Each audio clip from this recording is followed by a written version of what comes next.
మహిళా కానిస్టేబుల్ ను ప్రేమ పేరుతో మోసం చేసిన వ్యవహారంలో ఎస్ఐ సురేష్ కుమార్ పై వేటు పడింది. బాధితురాలి ఫిర్యాదు మేరకు ఆధారాలు పరిశీలించిన అనంతరం అధికారులు ఆయన్ని సస్పెండ్ చేస్తూ చర్యలు తీసుకున్నారు. కొల్లూరు పోలీస్ స్టేషన్లో ఎస్ఐగా పనిచేస్తున్న సురేష్ కుమార్ కుకట్పల్లి పిఎస్ లో విధులు నిర్వహిస్తున్న లేడీ కానిస్టేబుల్ తో పరిచయం ఏర్పడింది. ఈ క్రమంలో ఇద్దరు ప్రేమలో పడ్డారు. పెళ్లి చేసుకుంటానని హామీ ఇవ్వడంతో సురేష్ కు సదరు యువతి మరింత దగ్గరైంది.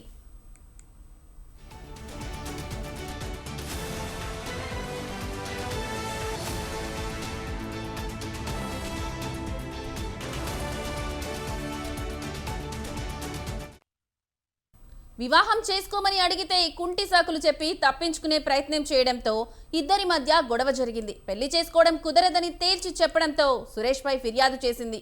బాధితురాలు ఇచ్చిన ఫిర్యాదు మేరకు కేసు నమోదు చేసుకుని దర్యాప్తు చేపట్టారు. అయితే సురేష్ ఫోన్లు స్విచ్ ఆఫ్ చేసి ఉండడంతో బాధితురాలు ఇచ్చిన ఆధారాలను పరిశీలించి ఎస్ఐపై వేటు వేస్తూ చర్యలు తీసుకున్నారు.